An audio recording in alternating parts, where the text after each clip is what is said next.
today that we should really do something, you know, kind of have with some little pizzazz for Greg. So I put on the sparkles. And, you know, and it's not the dress we talked about, but it kind of says the same thing, you know.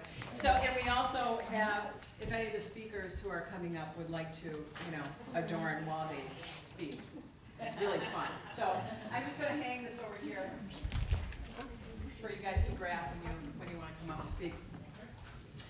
Okay, thank you all for coming here today. This is really exciting, and it's going to be a lot of fun. My name is Elaine Wheeler, and I want to welcome you all, those of you who came from out of town, from out of state, those of you who knew Greg in Wisconsin Rapids and were involved with Mid-State Technical College, those of you who are involved with Wisconsin Rapids Community Theater. I, in many ways, feel like I'm among WRCT royalty here. So thank you all for coming. Those of you who are watching this on YouTube, we appreciate you taking the time to do that. And we had champagne and cider and snacks in the lobby, so if you'd like to take some time and go and get that for yourself before we get started, you just go right ahead. So everybody comfortable with where you're sitting? We have water, bottled water there. This is very informal, so you know, this isn't like a show. You can move around if you want to, or shout something out if you want to. Don't be afraid of that. Don't encourage. What was that? Don't encourage. Yeah. Okay. Yeah, if you want me to get off stage, just you can help me there too. Okay. So first of all, before we get into the formal aspect of this, I wanted to make sure that I got some thank yous taken care of. First of all, thank you to WRCT for letting us use this facility for this tribute, and we thank Wisconsin Rapids Community Media and Joe Bachman, who provided us with the camera so that we can take this and then put it out on YouTube probably next week sometime, depending on his schedule. He's going to pick it up and do that as well. And while I'm pointing there, Gretchen Powers has been taking pictures in the lobby and also is taking the video for us. Martha Bawara in the booth. Thank you. Thank you. She's going to be doing the hard part of this, and we really appreciate that. Diane Schrader and Helen Zimmerman, who are like the skewer queens back in the kitchen, helping put things together. We appreciate that. Lauren, or I don't know if you, Larry Stevens, who's been doing the music in the lobby, all of Greg's favorite songs that he was able to find and put out there for him. Linda Garsky and Diane Wenzel-Palmquist, who helped with things behind the scenes. And Mary Beth at the registration table. Who did I miss? I think I got them all. Elaine Wheeler. Yeah, no, and Mandy and I put this together with Raymond's help and with Mandy's help, so, you know, we all appreciate you being here. Okay, so. Let's give them a round of applause.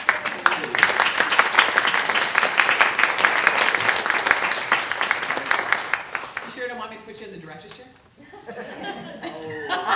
Okay. My ass isn't big enough. Okay, before we get started on the formal, the speakers and everything, what I would like to do is go through a eulogy for Greg that was written partly by his family, with some of it written by Raymond, some of it written by me, and I kind of cut and pasted that, so if you're in his family and you don't hear a paragraph in here that you remember, you might hear it later on in the program, and I thank you for all of the wonderful material that made my job very easy in putting this together. So, we shall begin. Martha? Gregory Valentine Konz-Krzyminski began life on July 7th, 1946, as the second of 7 children: Jim, Greg, Paulette, Claudette, Mary Lynn, David, and Tom. They grew up on the far south side of Chicago. For the first 7 years, they lived in the bush, literally right across from the steel mill where his father Stanley labored and sweat for many years. Stanley served in the U.S. Air Corps during World War II, and Greg's beloved mother, Loretta, took on additional work outside the home while raising 7 children. Later, the family moved up to Hegwish, a neighborhood so far south and east that even lifetime Chicagoans haven't heard of it.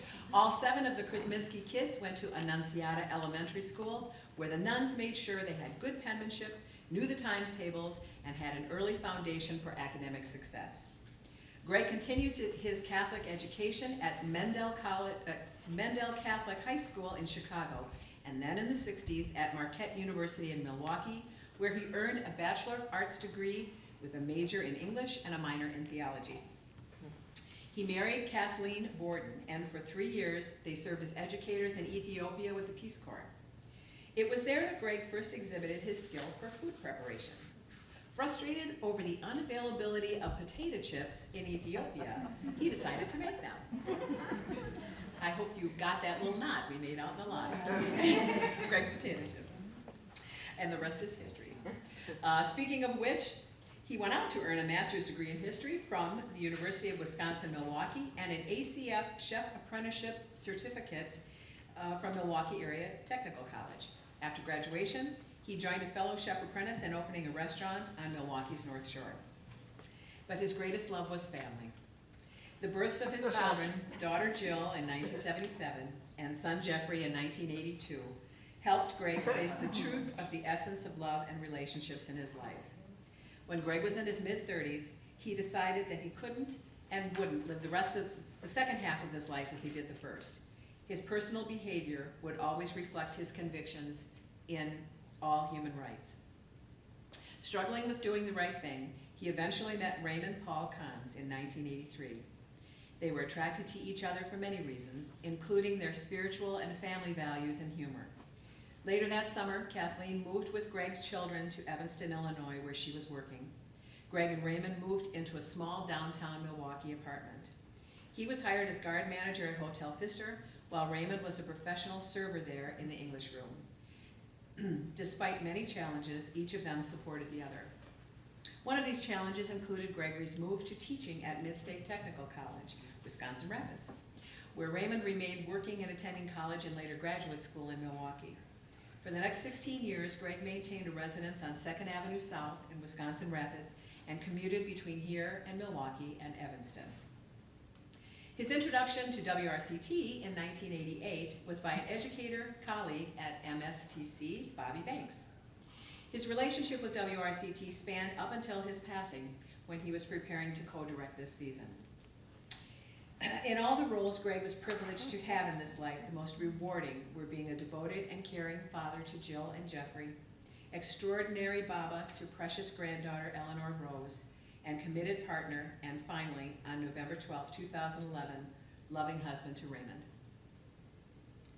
And I need to add here, because I forgot in the beginning, that Eleanor and Jill and Chuck aren't able to make it today. There's cold, sickness, and other than feeling lousy and having to make the drive up, they didn't want to take the chance of giving it to anybody. So, hi to you guys on video. Sorry, I meant to do that before. Okay.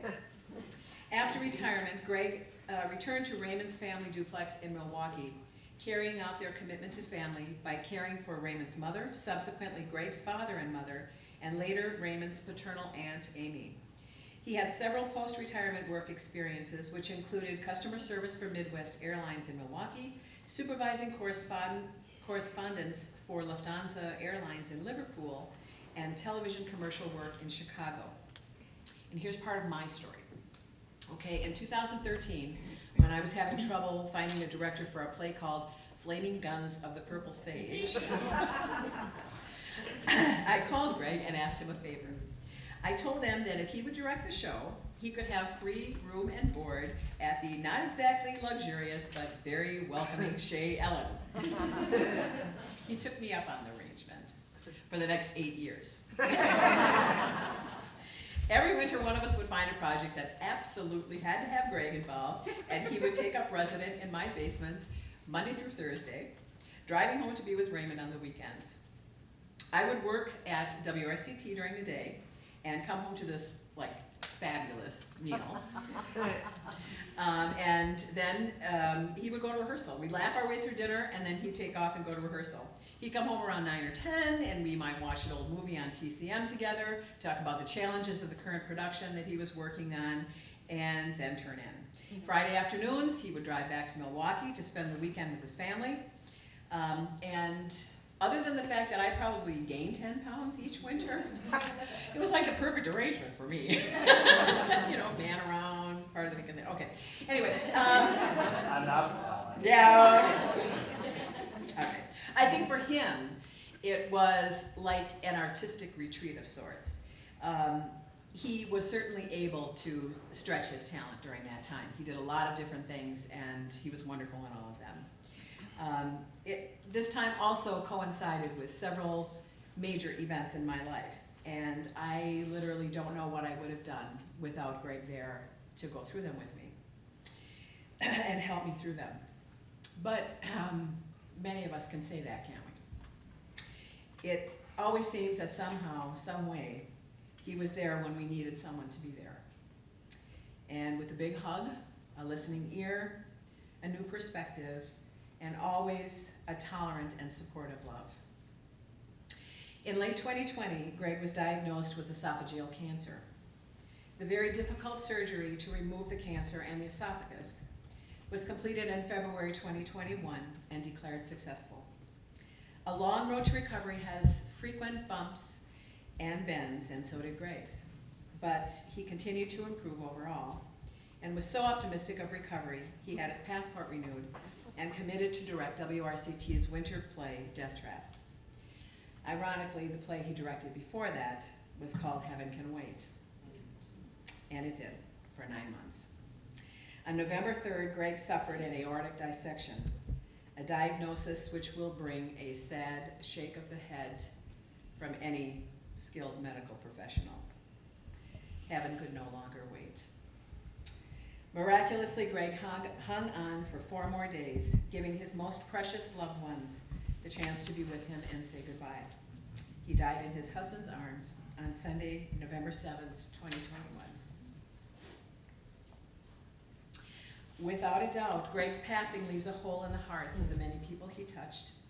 He would want us to fill those holes by being kind and generous, living large, eating well, dancing boldly, laughing often, sharing clever ideas, doing good deeds, and loving others. Today, we celebrate the gifts he so lovingly and generously shared with all of us, with special emphasis on his life in Wisconsin Rapids. And if I know Greg, he would want us to start this off with a belly laugh. Ladies and gentlemen, please rise for the Queen.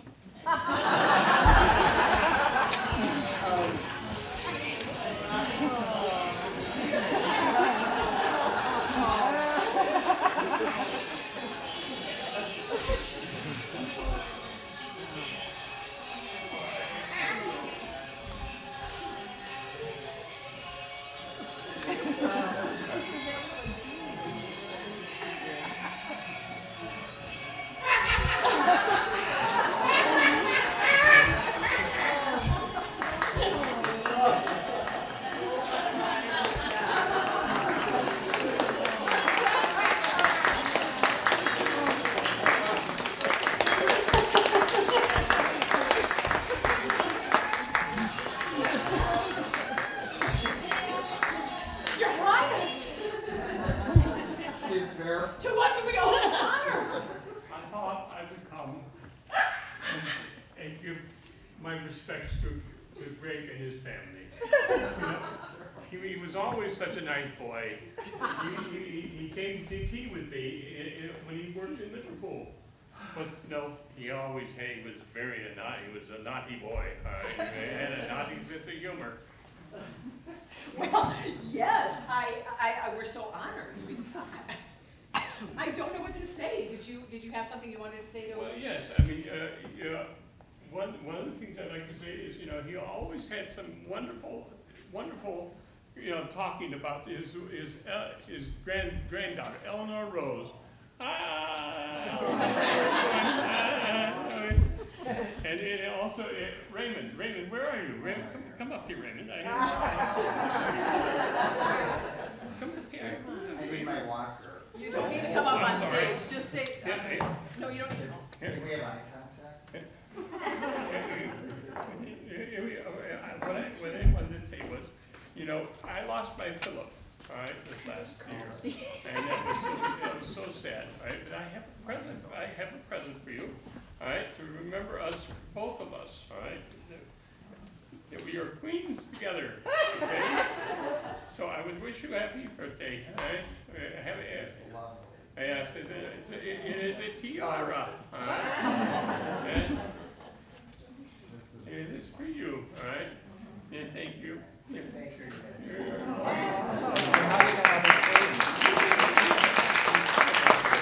Nancy, we appreciate this, but we really need to, go on with the show. Oh, you commoners, all right? You're so fussy, Missy. I'll do whatever I want. I'm 96 next month, and I'll do whatever I want. Go right ahead. Amen, sister. Let's go, all right? Ladies and gentlemen.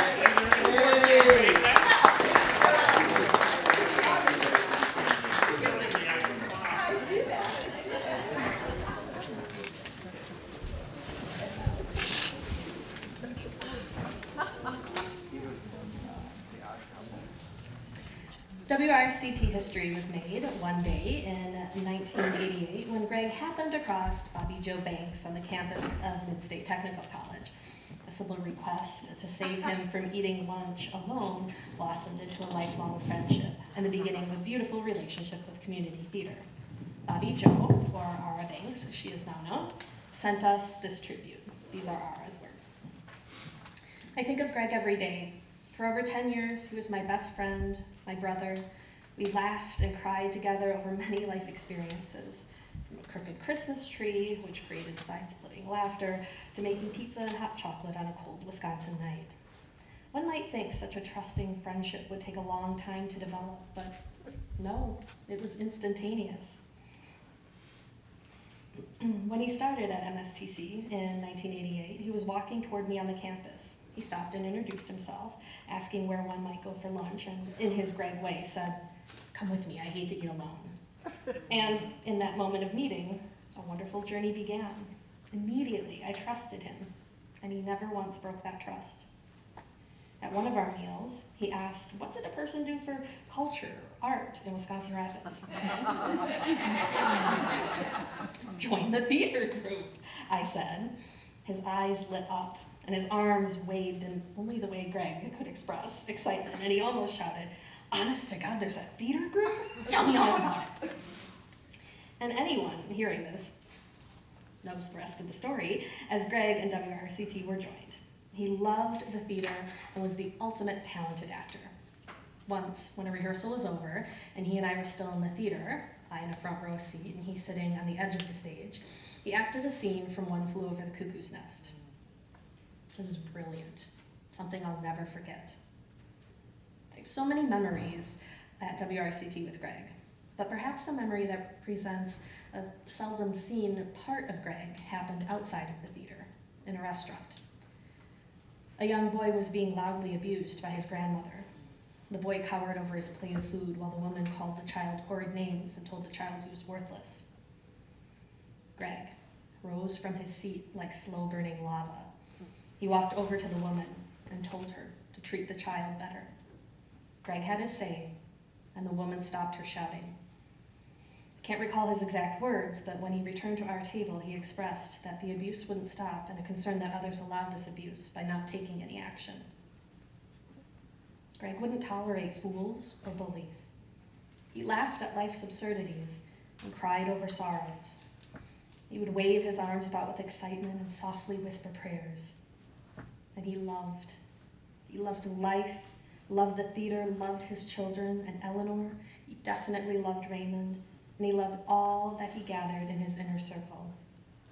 And I loved him.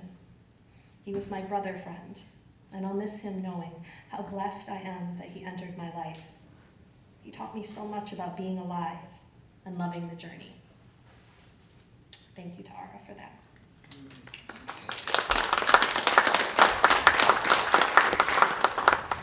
Greg's first main stage role with WRCT was Mort Hollander, the visitor from Chicago, in the November 1989 production of California Suite, working with first-time director Michael Barrett.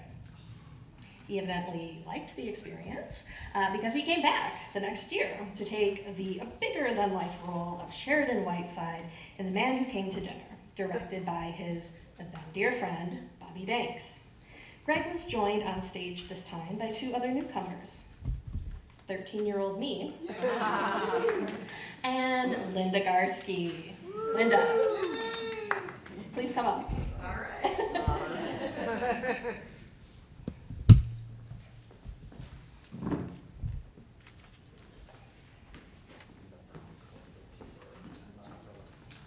Oh, wow. What? Do it. Okay. Hey. The one on my hand, the big one. Oh, Linda. Okay, hi everyone. Hi. I was lucky enough to get to know Greg in 1990, and as Mandy said, when we were both cast in The Man Who Came to Dinner. Sheridan Whiteside was his very first starring role, and Maggie Cutler was my first role in the theater ever at age 30.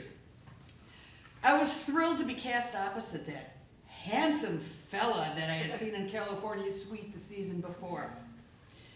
Greg's character was in a wheelchair the whole time, and my character was an assistant and good friend. In one scene during one of the nights of the run, this was during the production, I was to drop my boyfriend's manuscript in his lap for him to read. Well, during the rehearsals, Bobby, who we just discussed, the director had said, "Don't be afraid to be spontaneous." What she failed to mention to me, the newbie, is that the time to do that was during rehearsals and not during the run. So, I decided that rather than just plop the manuscript in his lap, as I had done for the last 2 months in rehearsals, I would grab the book that he had opened in his lap, plop the manuscript, and take that book right away from him.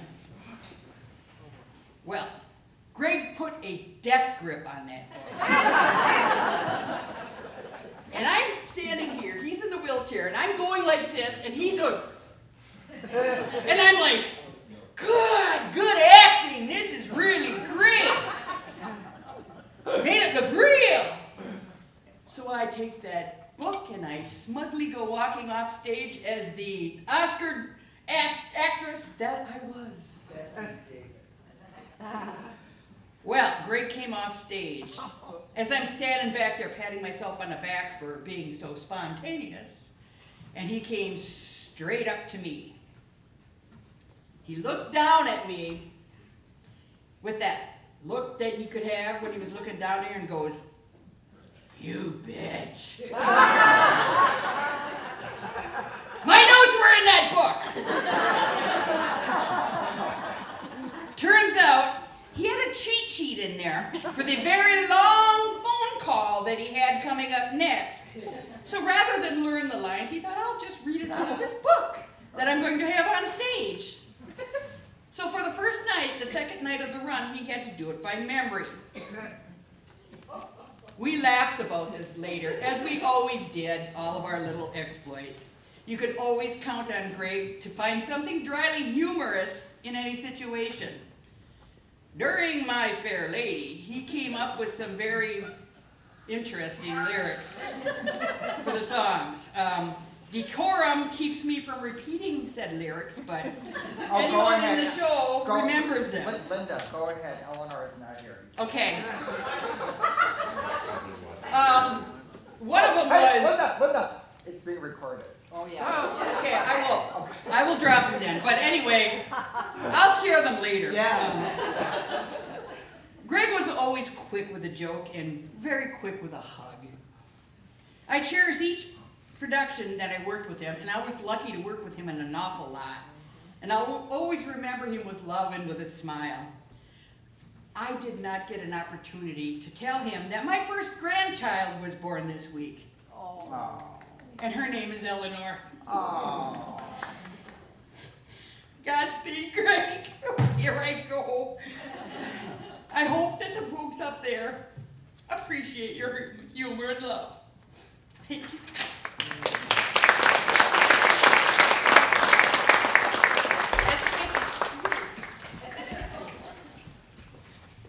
Thank you, Linda. Greg was established as WRCT family with this and many roles he played in the years after. One of his favorite came during this time, that of Tom Garrison in Robert Anderson's drama, I Never Sang for My Father. The range needed for this role proved to everyone Greg could make the successful transition from comedy to drama and back again. He even took part in musicals. In the spring of 1996, I was reunited with Greg again in WRCT's production of A Streetcar Named Desire. This was an ambitious production with a very talented cast, and one of the most talented was Mary Kay Schmidt, longtime WRCT participant, board member, and supporter. She played Blanche, I played Stella. It was an amazing experience. Mary Kay.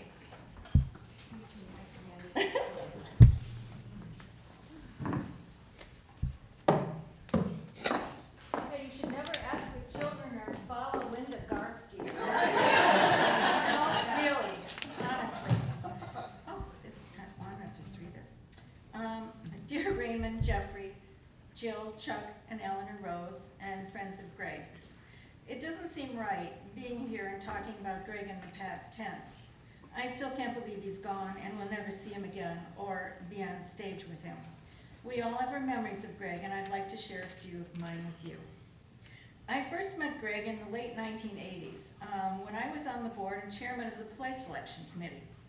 The meeting was at my house in Port Edwards on a Sunday night in January, and I have to say, with his quiet, serious demeanor, I found Greg rather intimidating. And with his deep, commanding voice, that added to my initial impression. A few years later, in 1993, we were both cast in the mystery thriller Night Watch. That's when I really got to know the real Greg. His wicked sense of humor, his warmth, his kindness, a stabilizing presence in the crazy world of community theater. And if you've been in community theater, you know all the shenanigans that go on backstage. I played the role of Elaine Wheeler, a seemingly unstable woman being gaslighted by her husband and best friend, Blanche. When Elaine thinks she sees a dead body in the building across the way, enter Greg as nosy, name-dropping neighbor Curtis Appleby, as publisher of the Kips Bay Weekly, and he's there to get the scoop on the murder. Greg had all the best lines, from his constant name-dropping, "You look like an actress friend of mine from Budapest," and being needling Elaine's husband for being a gigolo and a gold digger, to feeding Elaine's imagination with tales of murder and suicide. A scene stealer he was, in the best possible way. When introduced to Elaine's friend Blanche and determining she is from the Midwest, Blanche replies, "Yes, I am. How did you know?" Appleby replies, "Instinct. But you're not in the theater?" Blanche says, "No, I'm a nurse." And then this is one line delivered as only Greg could. Think of his voice. "A nurse." I will forever hear his voice in that one line. It was so perfect. If you ever get a chance, read Greg's part in that play Night Watch, and you'll hear his voice in every word. He was brilliant. Our next play was Play On in 1995, of which I practically no memories. I flopped it out. It was so torturous. No. It really was. The cast is desperately trying to stage Murder Most Foul. It's one of those plays within a play. And Greg had the dual part of Henry Banish and Lord Dudley. And I think I was the director, but I'm not really sure. I'm not sure. Anyway, the author is continually changing the lines and the plot, so they're all trying to get everything ready, and it doesn't work out very well. Anyway, there's a wonderful picture of Greg wearing black tie and tails as Lord Dudley, and he's looking through a window, and I hope you have to see that. It's just beautiful. In 1996, we were cast in A Streetcar Named Desire. I was Blanche, as Mandy said to Greg's Mitch. Stella. Anyway, Greg was a rock on stage. He never missed a line. We both agonized over the scene where Mitch has to pick Blanche up, and we put off rehearsing it for weeks because we just didn't want to do that one thing. I don't know what he was worried about, but I was worried because, you know, I thought I'd take his back out if he lifted me up on the stage. Anyway, we finally did it, and what a treasured experience to work in a play like that with a dear friend. And to meet Raymond, who also became a dear friend. There's one line in the play I used to tease Raymond about. Mitch has found out about Blanche's sordid past, and he's rejected her advances, but she still clings to hope that they can have a relationship. The line is, "Then marry me, Mitch." I seem to recall Raymond calling him a bitch over that line. And I loved it. And I love Greg, and I love you, Raymond. Once more, and I'll never say this again, marry me, Mitch.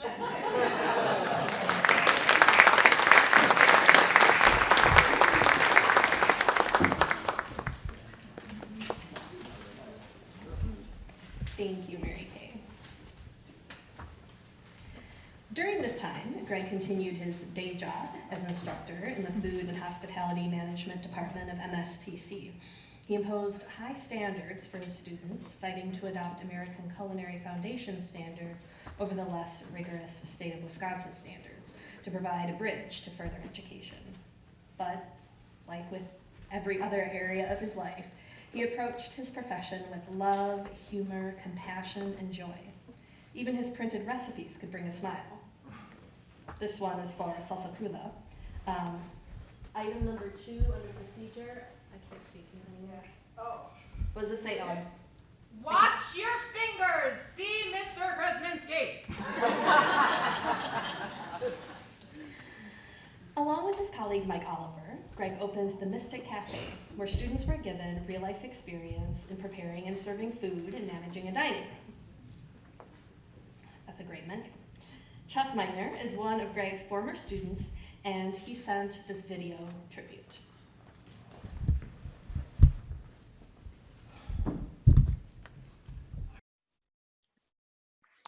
I can think of no greater way to honor Greg than to say he was my teacher. Teaching is a selfless and often thankless profession. The reward for one's efforts comes many years later, if ever. Nevertheless, good teachers never stop guiding, influencing, and of course, teaching their students. My experience with Greg was very similar. He was my cooking school teacher in the late 1990s. I'm grateful for the technical skills he showed me, but much more importantly, I am grateful for how he influenced me.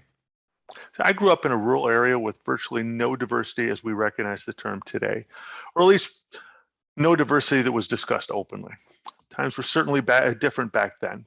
Greg was the first person I knew who used terms like partner instead of husband or wife. Greg taught me that tolerance, diversity, ethics, and professionalism were inextricably linked, and that we must always stand up for what we think is right. I remember one story he told me about how someone once suggested he do something that violated his ethics. The exact details do not need to be outlined here, but again, please remember that times were different then. As long as I live, I'll never forget what he told that person. Years later, a supervisor also asked me to violate my ethics. The manager told me not to interview a potential employee because of their address, ostensibly because I was being asked to discriminate based on race. I instantly borrowed Greg's response word for word. Sure thing, I just need that in writing first. And 15 years later, I'm still waiting for that letter. Unfortunately, Greg would also be the first to say that we have a long way to go before we are a fully tolerant society. But I like to think that he helped move us all towards greater acceptance in some small way. He changed me, if no one else. Much as how many students move on with their lives, I lost touch with Greg shortly after I finished cooking school. One day, years later, we found each other on Facebook, and we decided to meet for coffee at Altera in Milwaukee. We caught up on my career, his retirement. We talked about his work with It Gets Better and the struggle for legalized same-sex marriage. It was a pleasant conversation, but that was about all. We talked from time to time over the next few years. I knew Greg was very close with his family and enjoyed his privacy, so I didn't want to intrude. About that same time, I caught the teaching bug. I learned what Greg and every other teacher have also learned. There's a certain vicarious joy in seeing a student succeed. It became a drug for me, and I decided it was how I wanted to spend the rest of my career. I quickly finished my undergrad and then my master's degree, but then I hit a snag trying to get accepted into a doctorate program. Greg, again, was gracious enough to write me a recommendation letter so that I could get accepted. Raymond, you shared this letter with me recently, and I thank you. Today, thanks in part to that letter, I'm a hospitality teacher. I often think about the lessons Greg taught me those many years ago. Raymond told me he was proud to help me, and I know how he got that same vicarious joy from seeing his students succeed. So Greg is no longer with us, but his influence continues not only in the people he touched directly, but also in the lives of those they influence. Thank you very much, Greg.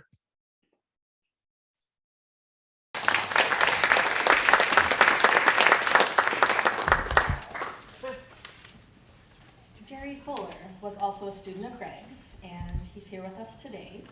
Jerry's story illustrates how beautifully all the areas of Greg's life intertwined, and how his arms reached out to include everyone in this world. Jerry.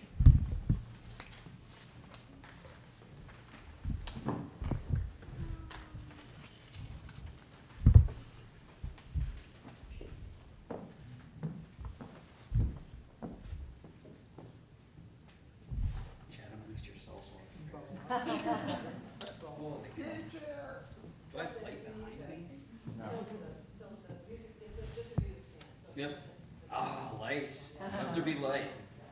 Well, like, kind of, as was hinted towards, I met Greg when I enrolled in the hospitality management program at MSTC, where he was one of my professors there. Wasn't very good at college right out of high school. After the first semester, my GPA was abysmal. A couple weeks into the second semester, wasn't going much better, so I ended up withdrawing. So I didn't really ever get to know Greg. No. So, obviously not exactly a positive, but it was key, as it turned out, in the building of our relationship. So eventually I did re-enroll, this time taking only a few classes at a time. Semester after semester, I continued to age and mature, while my classmates were perpetually 18, 19 years old. During class, Greg would serve up song references and humor that would often sail over my classmates' heads, but I was getting it and I'd volley it back at him. As we got more familiar with each other over the years, we would often start playing off each other, so we kind of volley back and forth. It didn't hurt that I was a huge fan of 50s and 60s music, so I was able to join in when Greg would break out into song. Oh yeah, of course, it would be Raymond. It's Uncle Louie. I'll put him on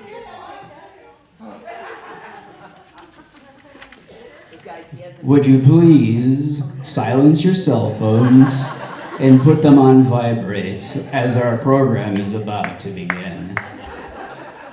Greg would love a Patty LaFone moment. Where was I?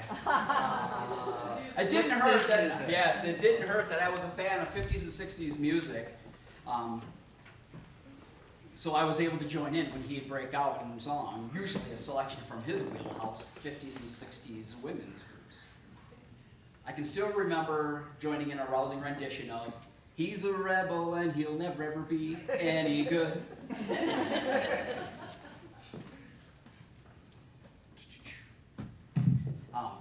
I'd like to share one of our earliest interactions, a story I know we've both shared over the years. It was the start of that fateful second semester. It was a few minutes before Greg's class began, and students were hanging out chatting. I just returned from selling my first semester's books back to the bookstore, and I was complaining about how little they gave me for them, exclaiming, "That's ridiculous, they're just like new." Without missing a beat, Greg chimed in, "Yeah, never been used." With my aforementioned grades, it really wasn't that far from the truth. I did learn one thing. You don't lob up a softball like that around Greg and not expect him to knock it out of the park. I did go on to finish my associate's degree, about over 6 years. Yeah, Greg joked about my honorary master's. As I continued advancing in my career, eventually taking me to the Twin Cities, we would fall out of touch. Although Greg and I lost touch, I would learn that the foundation had been laid for a sustained relationship. 2008, I met someone. She was going back to school to finish her bachelor's. One day we were hanging out, and she was telling me how she had to go to the bookstore to sell some books back. It sparked a memory after a long time.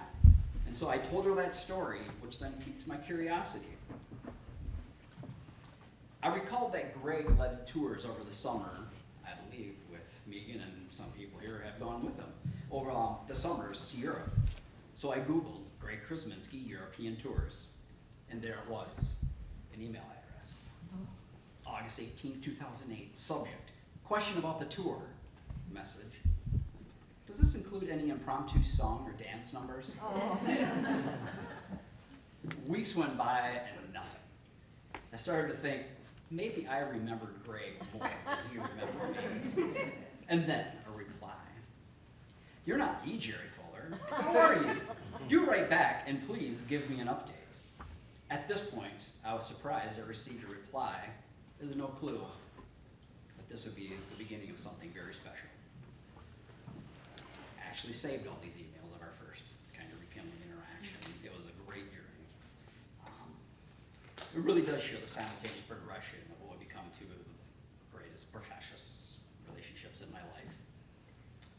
And perhaps just a hint of Greg's wicked sense of humor. So I'm going to use our words to finish telling this little part of our story. I fulfilled Greg's request for an update. I told him about my friend, just a friend at this point, so on to your next question.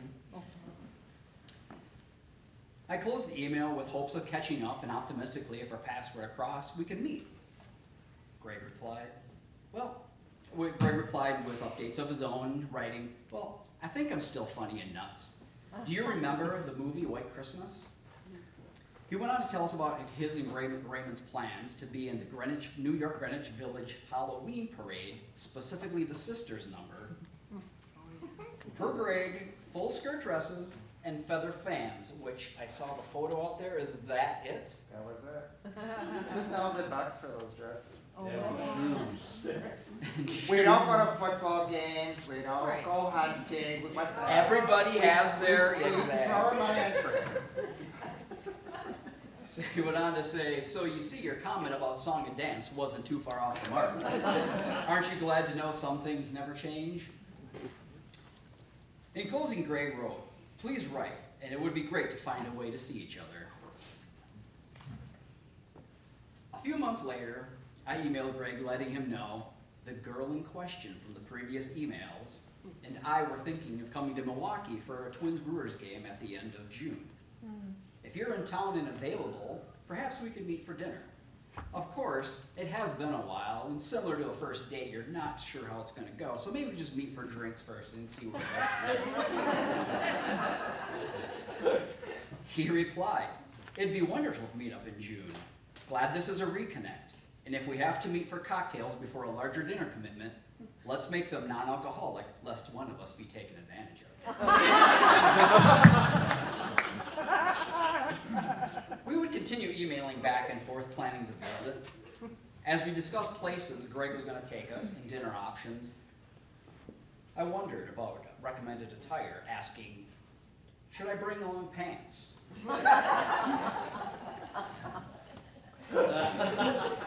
Sometimes used to your advantage. Greg's reply, as for pants, the venue might change depending on what you'd have in lieu of them.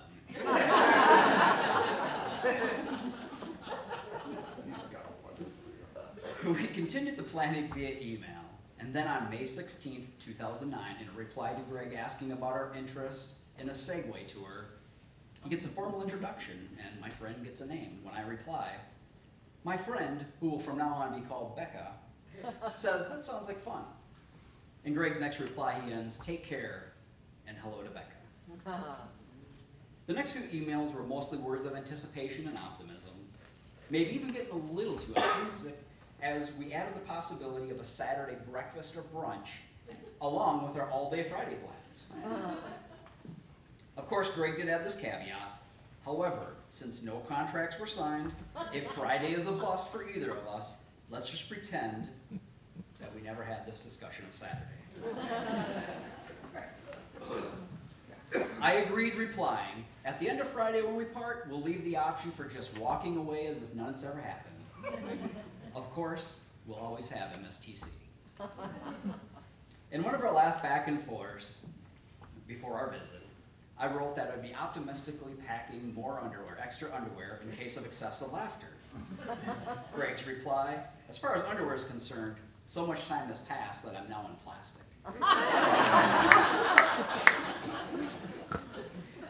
Not surprisingly, we had a nice long breakfast on Saturday. I recall at one point during the visit, Raymond asked, "So Becca is your friend," using the air quotes. I said, "You can take the quotes off now." They all knew it. They knew what we meant. As my relationship progressed with Becca, so did our relationship with Greg and Raymond. When we got engaged, Greg and Raymond were the first people we called. When we were trying to decide who we wanted to perform our ceremony, we knew it had to be just one person.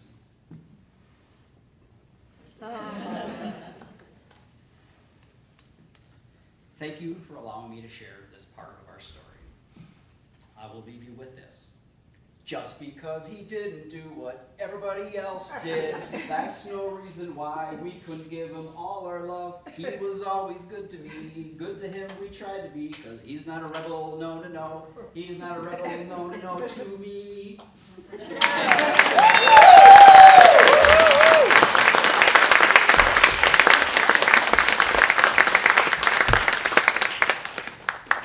Thanks, Jerry. And now, back to theater. The 1998-99 season was notable for two milestones for Greg. His directorial debut with Spider Island in the fall of '98, and the smallest part he ever played, Bud Turpin in Dearly Departed in the spring of '99. More on that part from some of our guests later. In 2000, director Linda Garsky cast two of WRCT's most talented actors in The Odd Couple. Two of the most talented and two who are most well known for hanging on to their scripts as long as possible and not getting their lines memorized. Every director who worked with them knew they would get it, knew they would get a phenomenal performance out of them, but also knew it would come at the cost of more gray hair along the way. Right, Linda? Greg played the role of Felix Unger, the compulsive meatnik and generally obnoxious one of the pair. It was the most magnificent performance of his life. Straightening and cleaning that stage like he's never done. A role Raymond refers to as the opposite of typecast. And Chuck Hammond, WRCT's beloved CDH, played Oscar Madison. Chuck.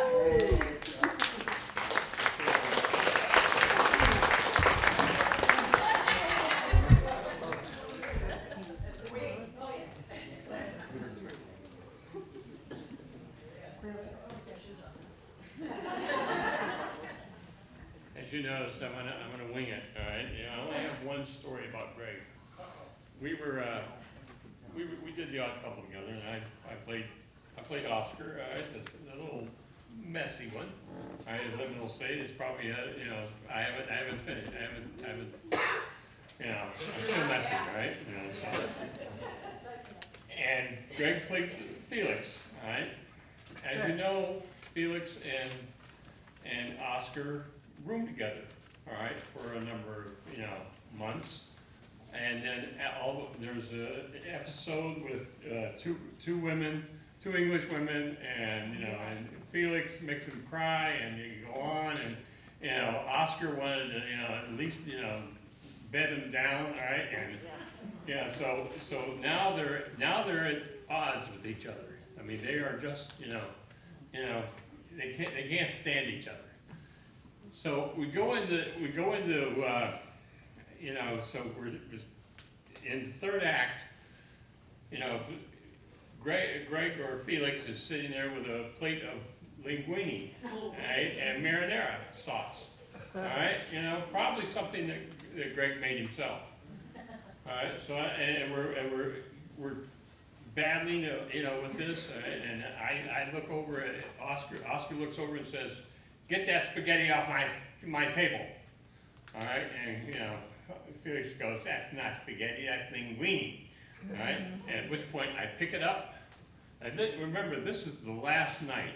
All right, every night, every day before that.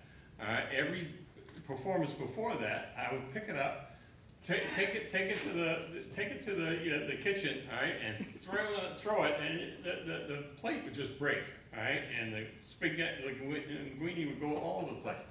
Nothing happened. This time, I pick up the linguine, the marinara sauce. I take it upstage. I throw it against the kitchen wall, and it sticks. That's not the part that, the part I'm getting to. Greg, at that point, gets up from the table and goes and looks at the plate, and the plate goes like this, bang, falls down, but the linguine sticks. And all of a sudden, just very slowly rolling down the wall. Why, as Oscar, I've got a few more lines, and I look back up. And here's Greg, all right, looking at the linguine, going like this.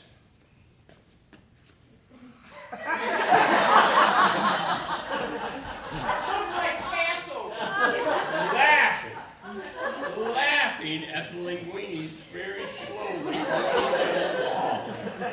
Of course, I've got more lines. I'm trying to. I turn it back and watch him laughing. All right, I'm going. Oh. You get off stage, I'm going to kill you. But I'm doing well. I'm holding it together. I'm biting my lip. I'm biting my inside my mouth is bloody. All right, So finally, he gets it together. He turns around. We finish the show. But we had another show together, which was Crapola, which was written by a local person. And believe it or not, it was the most exciting, it was the most fun I've had, This is the second time I played this part, right? And believe it or not, right, I was still not off book by the time, But what was funny was, a week before we were going on, for the first performance, Greg has his script wrapped up and stuck in his back pocket. All right, a week before we go on, and I almost went over and reached and picked it up and said, "No, that's it, and no more do we do this." All right, but it was great working with Greg. All right, I enjoyed it immensely. Thank you.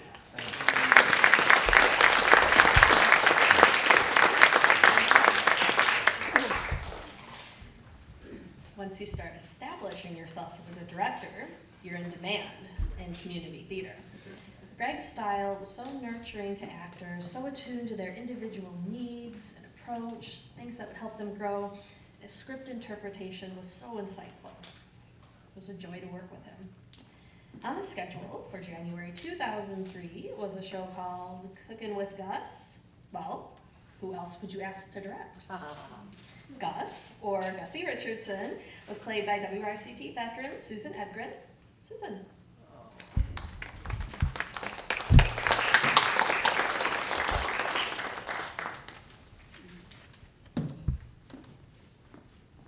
Okay, which one? Oh, well, actually, all the rest, I'm afraid I'll topple the whole screen if I try to take anything else. Oh, there we go. That was the best one anyway. Yeah, that's one. Yeah. Okay. Okay. Oof. Whoa.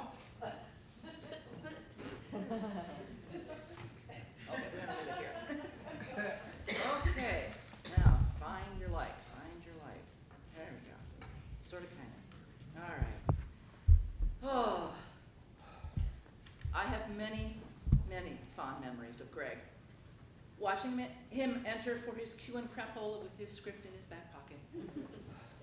Exchanging recipes for creating our own stage blood for Flaming Guns of the Purple Sage, where I was a prop director, and helping him backstage while stage managing for the regional AACTF performance of Gin Game.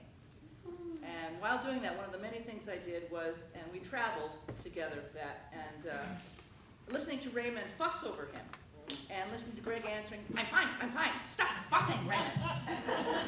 And smiling was because I knew how much they loved each other. That was pretty obvious. But Ellen has asked me to talk about memories, working with Greg as my director and cooking with Gus, so here it goes. I knew that Greg was a fine actor when I auditioned for him, and I hoped that he would prove to be as good a director, and I wasn't disappointed. Greg always came to rehearsals. Is this working? There we go. Greg always came to rehearsals with a smile and one of his fabulous bear hugs. He felt it was important to ensure that rehearsals were not only productive, but enjoyable for all of us. He was always prepared, always knew what he wanted to get accomplished that night, and quite often provided snacks to enhance energy and creativity. Snacks that he had made. I emphasize that point because it matters. John, Corey, Trevor, and I became part of Greg's family during that show. Greg won me over very early on when he told me that he cast me as Augusta not only because he had seen me in Sound of Music in Point a few years before that, and not only because he liked my audition, but because he thought I was cute. Well, how could I not love him? That's how he got me, too. Greg loved directing a comedy because he loved to laugh and he loved to get everyone around him laughing. As a director of comedy, he was skilled and highly intuitive. He knew how to get the best performance out of all of us. There was much laughter during our work on Gus. He relished the nights when one of us would surprise him with a new bit or a line reading. My biggest memory, strongest memory, it's hard to get these memories now because when they ask me, it's 20 years ago, and I'm like, oh my gosh, Okay, but I do remember when I first showed him a few new bits during tech rehearsal, because by that time we were on stage, it was at the library, and Ted had built us, the habitat for community theater, and everything worked. I had a real kitchen, and electricity, and the refrigerator worked, and everything worked. So I finally got a chance. The first thing I did was I turned, my character, Gus, is she's filming her first cooking show, and she's got stage fright, and well, it's a long thing. Her husband has hypnotized her because he wants to sabotage the whole thing. He doesn't want her career going any farther than it's gone, and so every time she says the word cup, she starts getting a little tipsy, and a little more, and a little more, and a little more. So here we are, and I've got a blender, and she's making margaritas, and she's putting all kinds of stuff in the ice and everything in the blender. So the first time I decided to turn the blender on without putting the lid on, and Greg howled. Okay, that's good, we're keeping that. All right, and the next thing I did was I licked the rims of the margarita glasses and then stuck them in the salt. And when I did that, I thought he was going to choke. Then, when I dumped, I was also going through menopause at this time, so when I dumped extra ice cubes down my blouse, he laughed so hard I thought he was going to fall out of the chair and on the floor. It always feels great when you're a comic actress to make your audience laugh, but to make Greg laugh, to hear Greg laugh, that was like the best. That was just the best thing in the world to hear. Greg and Raymond also threw the best cast parties at their home, totally catered by Greg, and that's a special, special treat. I seem to remember a lot of Polish dishes and chocolate. Lots and lots of chocolate. I still have my Cooking with Gus apron, Raymond. I still use it. I put it on, and it's like I get a hug. When I tie it on, I'm getting a hug from him. And I feel him, and I hear him when I'm wearing it, and I hear him say, "You look fabulous, don't you?" Yeah. Just want to say goodbye, Greg, my dear sweet friend. I miss you greatly, and I love you dearly and always will.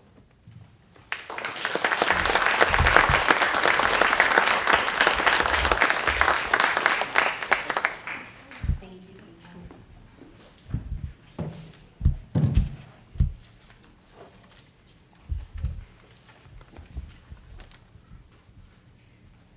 Greg and Raymond were strong advocates of marriage equality. In July 2003, they made headlines locally in the Wisconsin Rapids Daily Tribune and nationally in the New York Times with the announcement of their July 5th blessing ceremony. 150 of us attended a beautiful ceremony celebrating their 20-year commitment and drawing attention to the inequalities in both state and federal laws regarding same-sex marriages. Local reporter Mark Scarborough quoted Greg in an article entitled, "Couple Finds Irony in Conservative Viewpoint." And Greg said, "It's ironic that the people who talk most about family values are the ones who would oppose this. I've never understood how love can hurt society. Hate can, but love can't. Love just makes society better." And some things just ripple. After seeing the announcement in the New York Times, talk show host and columnist Michael Smerkonich wrote about it in the Philadelphia Daily News. The article appeared on Thursday, 28 August 2003. This is a big deal.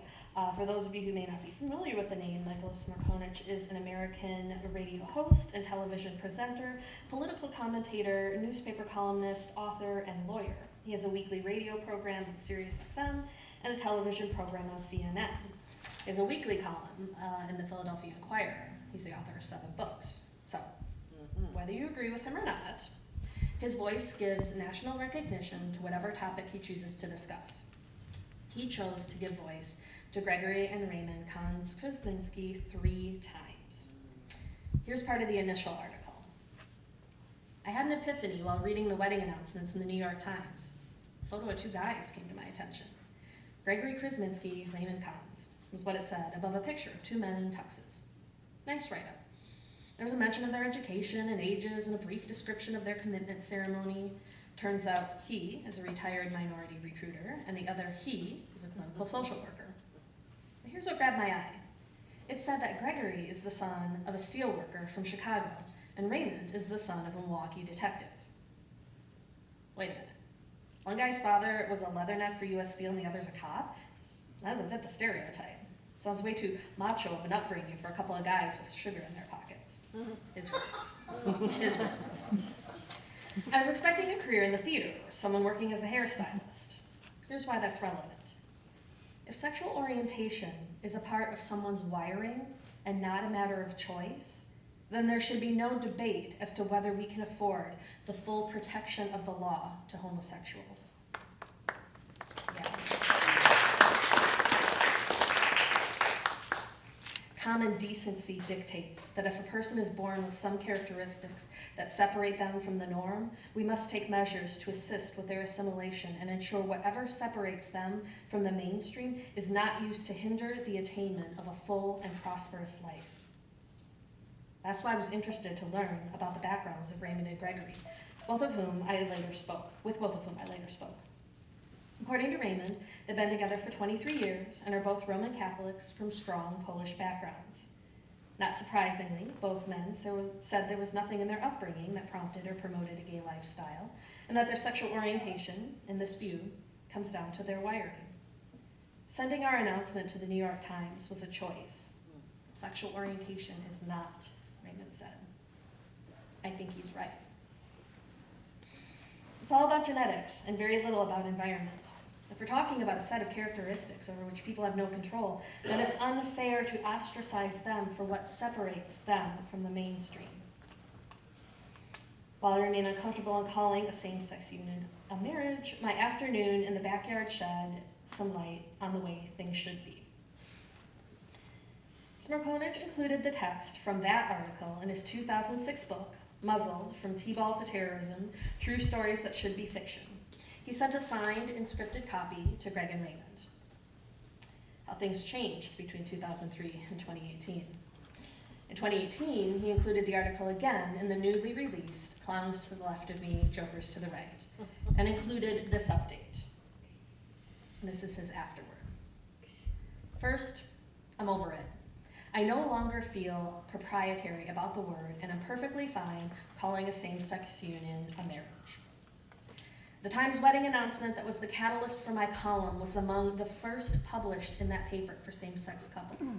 At the time, Greg and Raymond had a big blessing ceremony, a 3-day event in their hometown of Milwaukee. 14 years after their marriage blessing, all is well with the Konz-Krzyminskis, the name they adopted in 2007 after what Greg describes as a particularly harsh and restrictive Wisconsin constitutional marriage amendment which passed with a surprising majority. The law not only limited marriage to that between one man and one woman, but also explicitly stated that anything giving the illusion of marriage to same-sex couples shall not be recognized. That phrase became a rallying cry for some, and was used as the title of a biographical essay of Wisconsin same-sex couples. Greg and Raymond were proud to be included. Then in 2011, when New York allowed same-sex marriage, their niece, a longtime Upper West Sider and one of their staunchest supporters, along with her 3 children and husband, invited and encouraged them to come there and get married. Although they were unable to be married in their beloved Roman Catholic Church, they were fortunate to have a wedding ceremony at Christ and St. Stephen's Episcopal Church on the Upper West Side of Manhattan. When Raymond told his last surviving aunt about their getting married in New York City, her response was, "Why should you do that? I was at your beautiful wedding in Milwaukee. You're already married in the eyes of God." He agreed with her, but said they were doing the ceremony so he could get Greg on his insurance, and they just wanted to be like everybody else. She understood. And she came, and she danced at the Polish wedding reception they hosted the following month in Milwaukee, polka band and all. Greg reports, "I guess the takeaway is that Raymond and I, who are approaching our 34th year together, are the epitome of family values. We built a lasting relationship with each other, with our families of origin, friends, and our nuclear family, which includes a son, daughter, son-in-law, granddaughter, and an ex-wife. Although Raymond and I have very different personalities, we become adept at conflict resolution. We do believe we've had a positive impact on one another. We believe our relationship is healthy, comprised of him, me, and us. And people seem to enjoy all 3 entities." Greg also retired from MSTC in 2003, finally able to move to Milwaukee full-time with Raymond. For the next 10 years, he worked, traveled, took care of family, participated in Milwaukee community theaters, and maintained contact with friends all over the world, including Wisconsin Rapids, meeting periodically with his former MSTC colleagues, the Bad Girls. You didn't think I'd mention you, did you? And friends, well, there are so many pictures with friends, traveling, dining, having parties, just hanging out, and laughter, always laughter. Always love. Even with a more than full life away from here, Greg continued to support friends from all over the world, and WRCT was no exception. He helped support the capital campaign that built this theater we're sitting in. For example, Ellen told the story earlier of her call to Greg, begging him for help directing Flaming Guns of the Purple Sage in 2013. That was the first favor. The next year brought another request, this time the classic A Christmas Carol, a show WRCT had never attempted before. The show was, well, let's hear what Mr. Scrooge himself has to say. Lee Trentz.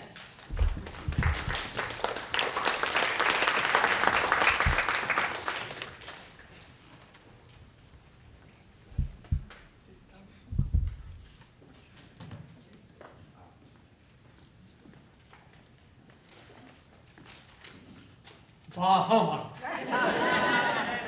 And you notice, Greg, I didn't say the H. I didn't say the bah.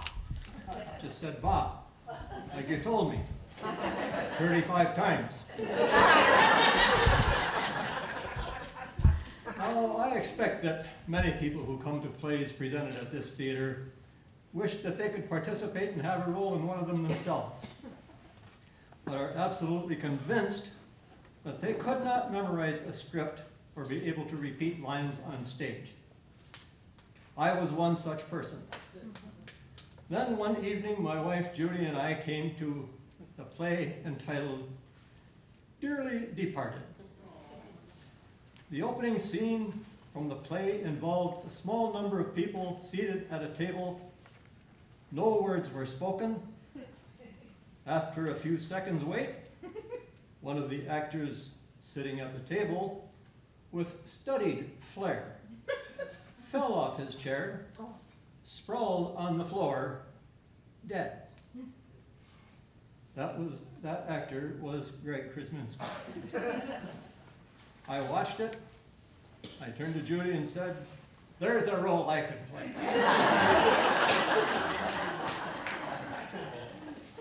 That was my introduction to Greg, and perhaps an introduction to a ray of hope and even a dream. Over quite a number of years, I got to know Greg's many skills as an actor and director, but it wasn't until I had the pleasure and the good fortune to play the role of Scrooge under his direction in A Christmas Carol that I came to be aware of and realize what a fine gentleman and fine human being he was. Now, all of us know that actors and other stage people are completely devoid of egos. I mean, we are all focused strictly on the production as a whole and are willing to sacrifice our own ideas, our own wants, our own preferences and needs to the larger task of the good of the production as is personified in the director. We just want to be clay in his or her hands. And if you believe that, I have another story I want to tell you. When your checking account is overflowing with cash and you have your checkbook ready at hand. I believe the cast was between 30 and 35 people. We ranged in age from about 6 to our late 70s. There were personalities, there was costume, there was staging, there was character and line analysis, and these were only a few of the larger issues. Through it all, he was the consummate gentleman. Lay aside his competence, his skills, his knowledge, his experience. In the end, what came through was his character as one fine human being that I have no doubt that you feel we are the better for having known him and worked with him.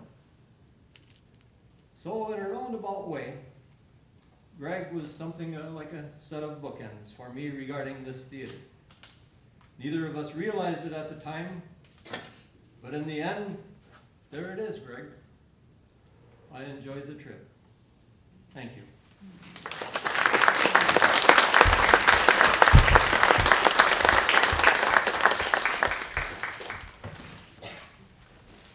Thank you, Lee.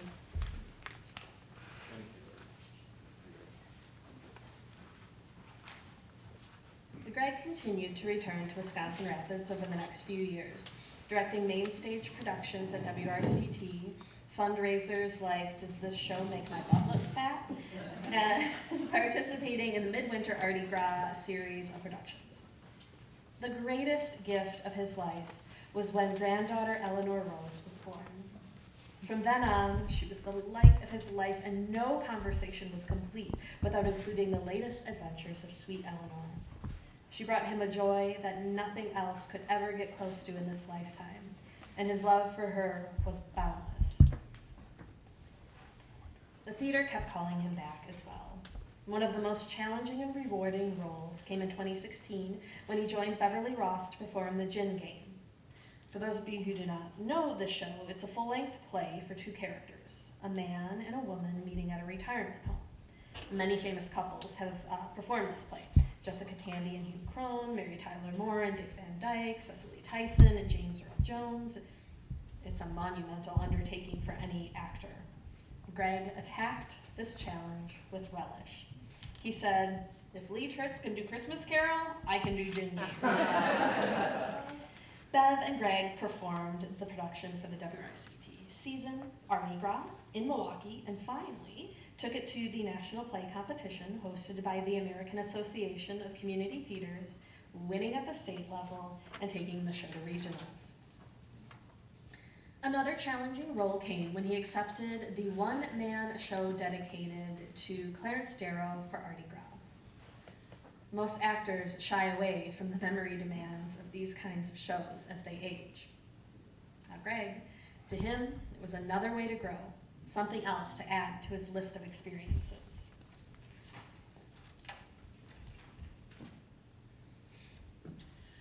Okay, I'm gonna tell the quiche story. This is the only time that Greg has ever been really angry with me, and I mean really angry with me. Okay, he was staying at my house and directing a show called "Does This Show Make My Butt Look Fat?" It was a fundraiser, and it was early on in our tenure of him coming and staying with me, so we were, still kind of getting to know each other as roommates. And we decided, the show was for 2 nights, and we were serving hors d'oeuvres out in the lobby before the show. We were serving dessert actually during the show. And Greg and I, he's a chef. We have so much fun cooking together in the kitchen. We're gonna make all the food for over 200 people in my little kitchen. No problem, right? We got it covered. So we're getting down to the wire now. It's like a day before this thing is supposed to go on. We don't have that much left to do, except Greg is going to make his famous mini quiches. And he's gonna take care of that. I come home from work, it's a fundraiser, so have got a lot to do. I come home from work 6:30, 7 o'clock at night, and I'm wiped. And thinking that Greg has spent all day working on mini quiches. No, Greg is getting out of the shower. He's been napping. He gets out of the shower, and he says, it'll get done, Ellen. Just relax. Have this wonderful dinner that I prepared for you, and just relax. So I relax. And after dinner, we do the dishes, and we sit in the living room, we watch a movie, and I'm thinking, maybe we're not doing quiches. Okay, 9 o'clock, Greg gets up and goes out to the kitchen and starts making quiches. And there's nothing I can do to help him. This is his recipe. I can't do anything to help him. And yet I feel this is my home. He's a guest in my home. I can't just leave him there. So I sit up and wait. Now, 11 o'clock comes around, and I am wiped out. I have to go to bed. I'm so tired. And he's just hitting his stride out in the kitchen, doing the mini quiches. And so I'm thinking, how can I hurry this up? I've got to go to bed at some point tonight. So I think, well, I'll clean up around him so that, that'll help us move along here.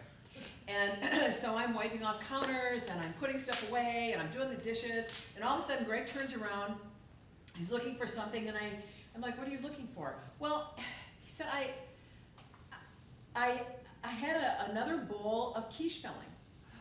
And I said, well, where did you leave it? I want to go to bed. Where did you leave it? And he says, well, I left it over there, right by the sink. And I hold up the bowl that I'm drying, and I say, well, the only thing that was by the sink was this bowl, and it had dishwater in it, so I threw it down the garbage disposal. Okay, things we learned that day. Rule number 1, never call anything a chef has made dishwater. And if you think it looks like dishwater, don't throw it away. Don't throw anything away without asking them. And the third most important thing I learned is that if Greg is up cooking in the middle of the night in the kitchen, it's okay to go to bed. He doesn't care. He doesn't care. So anyway, I make this statement and realize, afterwards what I've said, because I'm so quick on the draw, and and he's just standing there looking at me. I knew he was mad. And I'm waiting, thinking this is the end of our friendship. This has been nice, but I know, I don't. What is he gonna say? I don't know. So you know, the moments go on, and all these emotions are going across his face, and I'm like this, and finally he just looks at me and says, well, I guess we're done cooking tonight, aren't we? So you can go to bed now. He knew exactly what I was doing, you know. So it took us a while to laugh about that. We did finally laugh about that, and I knew he had forgiven me when I came home from work one night and sit down at the dining room table, and he walks up to me with a pan and he says, I made you this dinner. Did you want me to serve it to you, or should I just throw it down the garbage can? And that became a standing joke between us then. Okay. Well, let's go back to the theater. Greg also continued to work with community theater in Milwaukee, joining the board of the Boulevard Theater. Mark Booker is the artistic director of the group, and he sent this tribute to Greg. Working in the theater, it is the custom for the director to give notes to the performers after each rehearsal. And sometimes, even after actual shows have already begun and the play is in performance mode, a process definitely not recommended for the squeamish. As the artistic director of Milwaukee's Boulevard Theater, this none too brief written note is really my last chance to give notes to Greg Konz-Krzyminski. I first met Greg when he signed up for my acting class at the Downtown School of Continuing Education many years ago. I think I was taking the horse and buggy classes then, and the price of milk was under $1. That's how long ago it seemed. And later, he would attend shows at the Boulevard Theater when it was once located in a promising neighborhood of Bayview. I also had the chance to see Greg act in a rather marvelous and affecting production of D.L. Colburn's two-hander of a tart comedy, The Gin Game, in a quasi-classroom meeting room at Milwaukee's LGBT Center in the middle of the day. Despite the roughshod circumstances of bright sunlight streaming into the somewhat drab utilitarian room and almost no real setting, I was chagrined by how damn good Greg was. I mean, here I am, doing a former student a favor by attending this likely by-the-numbers attack on a very challenging play in what could best be described as rather ramshackle conditions. I was sure it was going to be a long afternoon and a dreary one at that. Famous last words. The afternoon flew by, and I was genuinely impressed by the production and Greg's contribution to the successful event. Later, Greg would join the board of the Boulevard Theater and would prove to be on the board for far too short a time. While I had just the briefest chance to shake Greg's hand following the performance of The Gin Game and tell him honestly how much I thought of his work on stage in this most demanding role. So finally, I am allowed the chance to give Greg his notes, which he has had coming for a very long time. And these notes are for him as an actor, a board member, and a patron and donor. And a word to the wise, I'm not going to hold back, and I'm going to let it all hang out. Dear Greg, how dare you? How dare you be such a wonderfully warm person, and how dare you have the unmitigated gall to be so giving, so aware, and so marvelous in your work, and so aware and selfless in your service as a board member and a donor patron. And how dare you be such a wonderful human, an exemplary supporter of the arts, and a truly rare, great friend. And then you depart with no understudy, no swing in the wings to fill your role. It appears that you left the production and that you took that script and your own cues for humanity with you. How dare you spoil us with your presence on earth while you were here. Your presence and performance as a man simply cannot be replaced. Now I have asked, how dare you countless times in this note. You dare to do so many things, and you dare to be so many things. And we, I, and so many others are so much better for it. Thank you for daring to be my friend. Mark Booker, Artistic Director, Milwaukee's Boulevard Theater.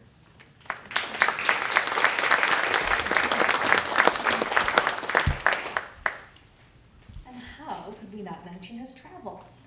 Greg has friends literally all over the world. His determination to stay personally connected with others was a passion that led him to travel anywhere to visit long-lost relatives and friends. He had a lifelong enthusiasm and endurance for travel, both in the United States and internationally, including Africa, Poland, well, most of Europe, Chile, New Zealand, parts of Asia, Trinidad and Tobago. He inspired travel for Raymond, family, friends, and others. His travel bug is contagious. While on staff at MSTC, he partnered with EF Tours in arranging group travel. Many in the Wisconsin Rapids area thanked him for opening the door to their international experiences. He recently got his passport renewed and told Jill to get hers and Eleanor's up to date because he was going to take them to Paris soon. Most recently, Eleanor Rose asked him how many countries he had visited, and she took a guess of 100. He said, no, more like 40. She said, Baba, then I will go to the other countries and think of you when I'm there. Did you ever hear, well, you all have heard Greg laugh. Belly laugh with guffaws and all. He gave competition to local church bells surrounding his home. And he especially loved making others laugh likewise. No topic was off the table for Greg. Religion, bring it on. Race, explored. Best actors, well, this list changed with the years. His inquisitive mind and open heart made him the ultimate listener and guru. Broken heart, call Greg. Recipe not turning out, Greg to the rescue. Can't remember the name of a Motown girl group, Greg's band. He was always so happy to have had a chance to announce that he danced with Martha Reeves. Need an idea for Halloween costume? Well, just look at the arrays of photos taken over the years. Greg had that rare ability to make every moment an adventure, every day a memory, and every casual meeting a lifelong friendship. Many of you knew Greg as a lively person with a larger-than-life personality, the best hugs. You might be surprised to learn that he was actually an introvert while growing up. He challenged himself in many ways, serving as an educator in the Peace Corps in Ethiopia, studying, teaching, and mentoring students, discovering his talents in culinary arts and perfecting them through training and experience, becoming interested and involved in theater, traveling and organizing groups to travel abroad, engaging in personal discovery and recovery, officiating at weddings, providing spiritual direction and support. Greg was quietly a co-founder of one of the largest online missionary entities in the world with almost 1.3 million followers. With his commitment to this online missionary work, he helped guide many young people in Asia and Africa to a Christian faith that is open and accepting. He was an inspiration to us all with how much he enjoyed life, travel, film, especially the golden age of cinema, dancing, baking and cooking, and entertaining. Despite all his interests, travels, professions, theater, diverse and numerous friendship, family always came first. Jill, Jeffrey, Eleanor, Chuck, Kathleen, and beloved husband Raymond, the man who shared his love and the fight to achieve equality, overcoming many challenges to be together. This family is chock full of love. And as Greg said to Mark Scarborough, I've never understood how love can hurt society. Hate can, but love can't. Love just makes society better. Gregory Valentine Konz-Krzyminski, your love has made us all better. We end this tribute with the following eulogy that Greg's daughter Jill prepared and delivered at Greg's committal service in the Chapel of the Angels at Mount Olivet Cemetery, Milwaukee, Wisconsin, on November 15th, 2021. Thank you, Jill, for saying so well what is all in our hearts. My father, Greg, taught me so many things that I'm proud of about myself. Things like cooking and baking, navigating a transit system in any part of the world, and sniffing out adventure and the absurd where I can find it. He always had time to spend with me and wanted me to be a part of the things he loved. As a kid, cooking with him, watching movies, playing games, taking a trip to some other country, or just to a new park or a small town historical society were so important to me. We had such fun, and he just radiated love like a furnace. Some of my favorite times with my dad were when he would tell a story, nearly always hilarious, about something he'd lived through or heard from a friend. These were stories that were told again and again, becoming family lore and wonderful holiday entertainment. Everyone seated at the table, he would gesture with his hands and pound on the table while laughing till we all cried. He just had this roar of a laugh, and it was the best sound to me, especially if I was the one who caused it. One of the things I admired most about my dad was the ability he had to connect with just about everyone. He had such an effortless way with people. I did not pick up these skills as well as I would have wished, but watching him behave in the world gave me an ideal to shoot for. He had his moments, as we all do. He was frustrated with something or someone, and maybe didn't behave as he would have wished, but he always had the wisdom to recognize this and always said sorry. He had so much passion about food, travel, movies, music, art, but mostly people. Dad really loved people. And he was very sad to see the hatred, fear, and paranoia that has plagued our country over the last few years. It hurt him deeply because he knew we could be so much better. Even if we don't agree on everything, all of us can agree on something. Whether it's that ice cream is delicious or fall is the best season, we have things that connect us. Dad was so often able to see those small things and build relationships with people with wildly different cultures and backgrounds than him. I think that's one thing we can all take away from knowing Greg. Don't always look for the differences in someone. Look for the similar. Find that thread that connects us. We can start to heal ourselves and the world. Gregory Valentine Konz-Krzyminski, you entered life simply, you lived life to the fullest, and you left us a legacy of love. Thank you for all that you have given us. And thank you for joining in this tribute to our dear friend.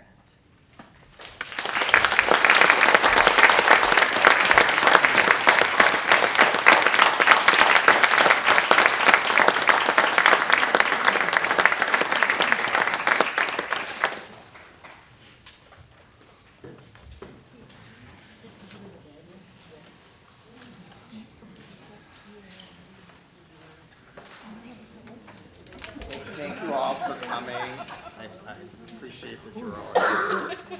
I really don't have much to say. I'd like to offer you to take a flower if you wish. And spend some time.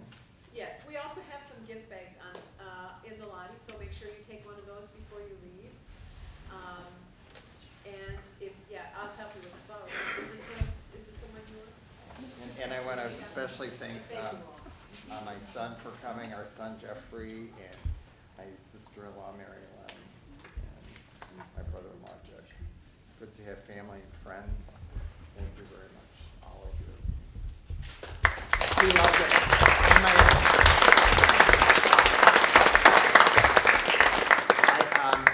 I was driving up here today. I thought about the first time I drove up here. It was 1980. Oh, God. I thought, where's Eldine? Eldine. Hi, Eldine. So we were together 4 years, and it was like, you either gotta get a job full time, you got a freaking master's degree, or we're done. So he started sending his resume around the country. We went to Grand Rapids, Michigan for an interview there, and I blew it for him. I totally blew it. He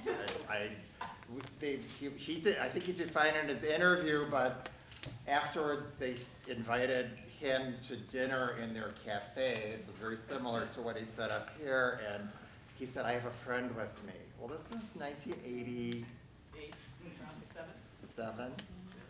I mean, it's hard to believe what the world was like that. Anyhow, so they were eyeing him up to be like a soccer coach there too. Right? I mean, anyhow. So then they meet me, and I think he lost a job. I was hugging and kissing Pridge, your counterpart there. And so then he gets this letter from Eldine. Eldine, come on, admit it. It's not Mary or Susie, right? Eldine is not Mary or Susie. So he writes back, "Dear Mr. Walling," and she's still hiring him. So what the hell? This was meant to be. And then I drove up here in a pickup truck with a boom box, knocking off the back steps of his car with his furniture, and then made a scene one bus trip when you used to have a bus that would come from Milwaukee and would be at the Clark station or the Shell Colonial station. Standard. Yeah, I had to leave. I'm in tears because I'm gonna miss him. I'm crying. Here's this like 30-some-year-old guy with this 40-some-year-old guy hugging and kissing at the station. What kind of scene? 88, 89. Anyhow, so we just had a wonderful time up here, and he did too. I'm very grateful for that, and met the most wonderful people on earth. So thank you very much. Thank you.